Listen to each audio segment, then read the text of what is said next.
நாம் இடைவெளிக்கு முன்பாக தீராத குன்மம் என்று அழைக்கக்கூடிய தீராத வயிற்று வலி என்று சொல்லக்கூடிய நோய்க்கான மருந்துகளின் பெயர்களை பார்த்தோம்.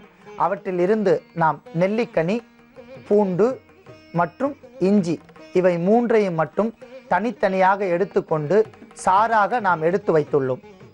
அடுத்ததாக மருந்து பொருட்களை எவ்வாறு நாம் தயார் செய்ய வேண்டும் என்கிற அளவு முறைகளை கூறுகிறேன், நன்றாக குறித்து கொள்ளுங்கள். ஏலக்காய் 5 கிராம், இந்துப்பு 5 கிராம், சீரகம் 5 கிராம், சுக்கு 5 கிராம், கிராம்பு 5 கிராம், திப்பிலி 5 கிராம், மிளகு 5 கிராம், தனியா 5 கிராம். இவை அத்தனை பொருட்களையும் நாம் தூய்மையான ஓர் நீரில் நன்றாக கழுவி விட்டு காய வைத்து கொண்டு அதை சன்னமான முறையில் நாம் அரைத்து எடுத்துக்கொள்ள வேண்டும். அத்தனை பொருட்களின் மருந்து கலவை என்றால் சேர்ந்த அத்தனை பொருட்களினுடைய மருந்து கலவையை நாம் தூய்மையான முறையில் நன்றாக தயாரித்து சன்னமாக தூளாக எடுத்து வைத்துள்ளோம். இவற்றையெல்லாம் கொண்டு தீராத குன்ம நோய்க்கான மருந்துகளை நாம் எவ்வாறு தயார் செய்யலாம் என்கிற செய்முறையை பார்க்கலாம். முதலில் அதற்கு நாம் நாட்டு பசுநெய்யை ஓர் 50 மில்லி அளவிற்கு விட்டு நன்றாக காய்ச்ச வேண்டும்.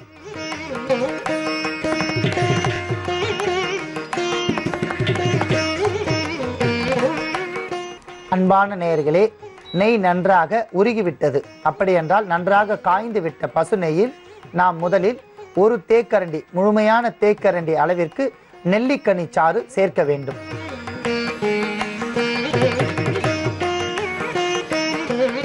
அடுத்ததாக ஒரு தேக்கரண்டி அளவிற்கு இஞ்சி சாறு,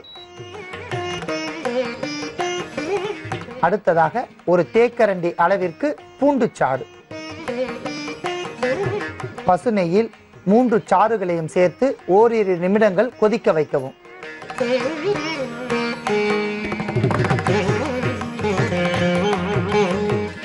ஒவ்வொரு சாறில் இருந்து கிடைக்கக்கூடிய நீர் சத்துக்கள் நெய்யோடு சேர்ந்து நன்றாக சுண்டும் வரை நாம் காய்ச்ச வேண்டும்.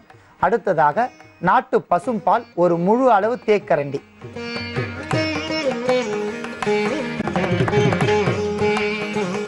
அத்தனை பொருட்களும் நன்றாக பசு நெய்யில் இப்போது பொன்னிறமாக உள்ளே சிவந்து விட்டது.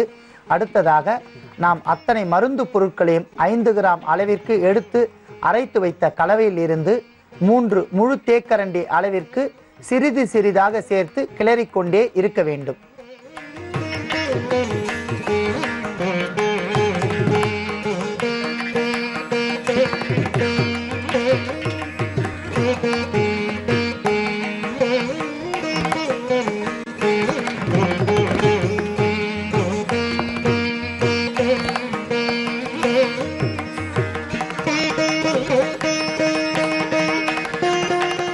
மருந்து பொருட்கள் நன்றாக சிவக்கும் வரை வானிலையில் நாம் கிளறிக்கொண்டே இருக்க வேண்டும்.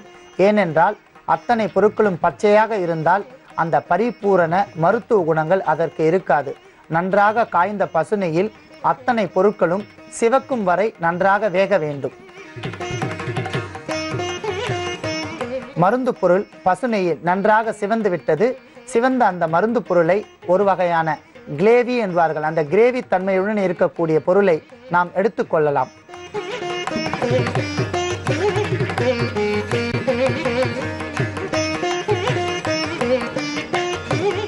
மிக அற்புதமான தேரையர் என்கிற சித்தர் பெருமகனால் எழுதப்பட்ட தேரையர் வகாடம் என்கிற நூலில் குன்ம வலி நோய் தீருதல் என்கிற படலத்தில் பாடல் 36ஆம் பாடலில் மிக அற்புதமான எளிமையான முறையில் இந்த பொருட்களை கொண்டு அந்த லேகியத்தை செய்ய கூறியிருக்கின்றார். அந்த வகையில் நாம் தேரையர் முறைப்படி மிக அற்புதமான ஒரு லேகியத்தை நாம் செய்திருக்கின்றோம். குன்மவலி லேகியம் மிகுந்த நறுமணத்துடன் இருக்கக்கூடிய ஒரு அற்புதமான ஒரு லேகியம். ஏனென்றால் பசுநெய், சீரகம், மிளகு இவையெல்லாம் சேர்ந்து நறுமணத்துடன் இருப்பதோடு மிகுந்த சுவையாகவும் இருக்கக்கூடிய அற்புதமான ஒரு லேகியம். இந்த லேகியத்தை தீராத வயிற்று வலி மற்றும் அதீத குன்ம வலி என்று சொல்வார்கள். அளவிற்கு அதிகமாக வயிற்று வலி, அவர்களுக்கு என்ன சிகிச்சை செய்தாலும் நவீன மருத்துவத்தில் ஓரிரு நாட்கள் மட்டுமே கட்டுக்குள் இருக்கும். மீண்டும் அந்த வலி வந்துவிடும். அந்த வலிகளை போக்குவதற்கான அற்புதமான ஒரு லேகியம்.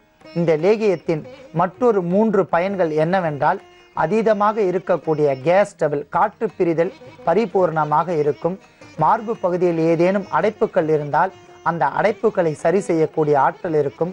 முதுகு தண்டுவடத்தை சரி செய்யக்கூடிய அற்புதமான ஆற்றல். இந்த லேகியம் குண்ம வலியை தீர்ப்பதோடு இல்லாமல் 3 வகையான நோய்களையும் கட்டுக்குள் கொண்டு வருகின்ற அற்புதமான ஒரு லேகியமாக இது திகழ்கின்றது.